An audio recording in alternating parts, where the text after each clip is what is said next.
Sony have just released the 16-25 F2.8, another one of the F2.8 lenses, which eats in to their G Master range, following up from the 24-50 that was released a few months ago. What are they doing?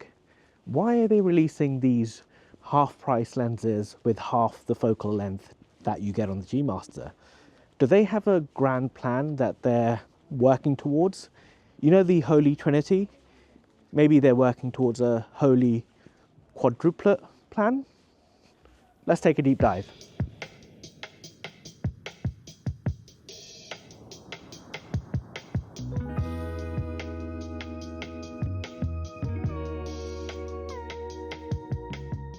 So, this 16-25 f2.8 is going to cost around $12.50 here in the UK, $12.50 in the US, and a lot of people have got their hands on it, and you can see how it performs. From what I've read and what I've heard on YouTube, it performs pretty equally, if not better, than the existing G Master version 1, but not as well as the G Master 2s that have come out. And that makes sense, right? Because those G Master lenses cost north of £2,000, a lot of money, great build quality, supreme autofocus, which these lenses have, by the way. We'll let this car go. Yeah, they have supreme autofocus as well, just not as good as the G Master Mark IIs. I've lost my train of thought. I don't know where I was. What I'm trying to say is that these lenses are fantastic. And if I was new to the ecosystem and I knew of the Holy Trinity set of lenses, which is the 16-35, the 24-70 and the 70-200, I would think twice about getting those G Master lenses, because these G lenses, these f2.8 lenses, sure, they don't cover the entire focal length of, 16-200, but they're onto something here.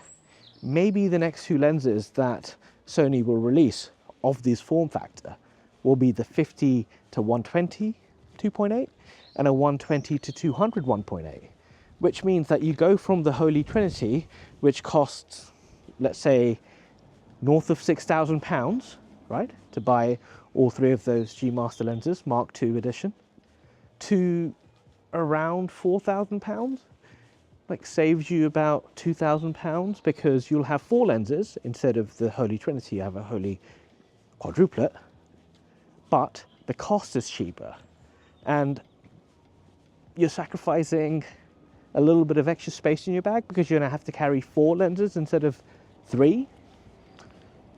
Does my theory make sense to you? Sorry, does that make sense, right? Like, do you think Sony is onto something new here? They're trying to do a 16-25, 25-50, a 50-120, and a 120-200, so that people can then pick and choose of those focal length ranges, and they can pick and choose between whether they want a G lens range or they want a G Master lens range.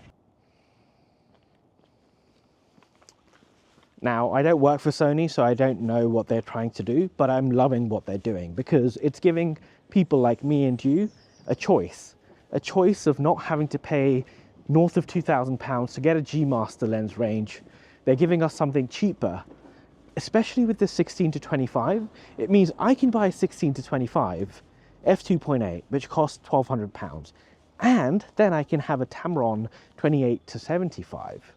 Right, so I can skip the G Master Mark II, because my 16-25, not 16-35, 16-25, which costs £1,200, plus the £700 or so for the Tamron 28-75, I'm covering quite a big gap for a much cheaper price than the G Masters would cost. So they're giving us flexibility, and I'm not complaining about that.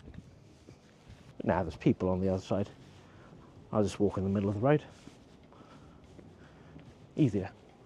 So do you agree with what I think is Sony's grand plan of releasing a holy quadruplet of lenses, of which two of them they've already released, and they're directly eating into their own share of the G Master lenses, whilst simultaneously giving me and you a choice of lenses, a choice of focal length, different focal length to the Holy Trinity, which works for a lot of people who are new into photography.